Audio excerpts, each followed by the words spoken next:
Charfield Railway Disaster. On the 13th of October 1928, a mail train collided with a freight train and was derailed, coming into collision with the up train underneath the road bridge to the north of the station in Charfield.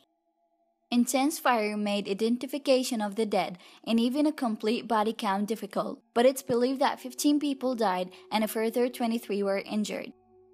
The mysterious thing about this incident was that among these victims there were 2 children, a girl and a boy. One is about 5 years old and the other is about 10, and in spite of publicity, they have never been identified or claimed.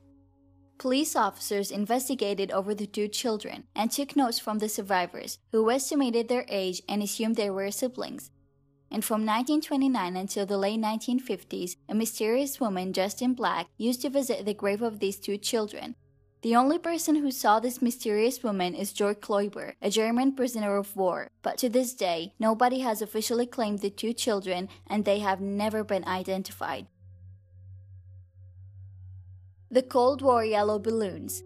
During the Cold War, and exactly on June 27, 1967, a crate was found floating off the coast of Hallandale, Florida. It was addressed to the Institute of Mineral Resources in Cuba from Leningrad and contained 7 inflated yellow balloons. Investigations suggested that it had been floating for about 2 months. There was no indication of toxic substances in the crate, and there was nothing but air in the balloons. 2 days later, a similar crate was found south of Marathon Key, Florida, but it was empty. Both crates were marked as weighing 110 pounds, but the first crate, which contained yellow balloons, actually weighed 30 pounds. It could be a hoax, but by whom exactly? And it could be not. But then why were the balloons inflated? Why did the Soviet Union send that crate to Cuba? How did it end up floating in the ocean? And most importantly, what does the difference between the actual weight and the marked weight indicates? Maybe something else that were supposed to be in the crate. However, these balloons remain an unsolved mystery. Pearl Harbor's P-40 ghost plane. On December 8, 1942, a year after the attack on Pearl Harbor, radar operators in the United States picked up a reading which appeared to be an airplane was heading toward them from Japan.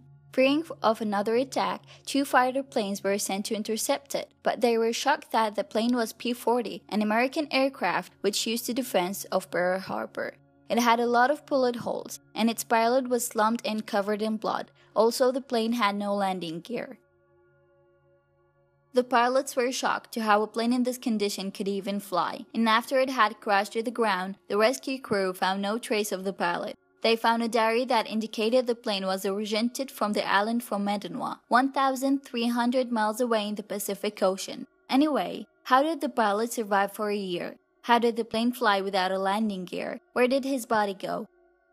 The Falling Man. 9/11 was one of the saddest tragedies of the American history. It had many sad stories and pictures, but the one we found most haunting is the Falling Man, which shows a man who was falling upside down along the side of the North Tower. The man, one of as many as 200 victims of the attack, known as jumpers, had chosen to escape the fire and smoke of the building by throwing himself to his death, or potentially had been blown out of the window by the force of an explosion. Peter Cheney. A reporter suggested that he may have been Roberto Hernandez, a chef at Windows on the World, the restaurant on the 106th floor. At first, Hernandez's family believed it was him, but after they were able to closely examine the entire photo sequence and see details of the clothing, they were convinced he was not the person in the photo.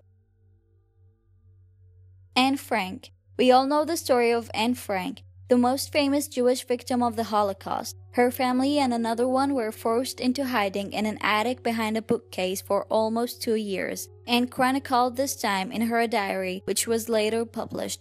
On August 4, 1944, the hidden attic was stormed by German police. She was taken to a camp where she died as every member of the attic did, except for her father. However, the person who tipped off the German police has never been identified, though it could be the manager of the warehouse the attic was attached to. The Nazi officer who received the phone call about Frank's whereabouts committed suicide after Germany surrendered, and any knowledge he may have shared regarding the phone call went to the grave with him. The oxygen mask. We've all heard about Malaysia Airlines Flight 17 incident 3 years ago. It was scheduled flight from Amsterdam to Kuala Lumpur, but it was shot down while flying over Ukraine, killing all 283 passengers and 15 crew.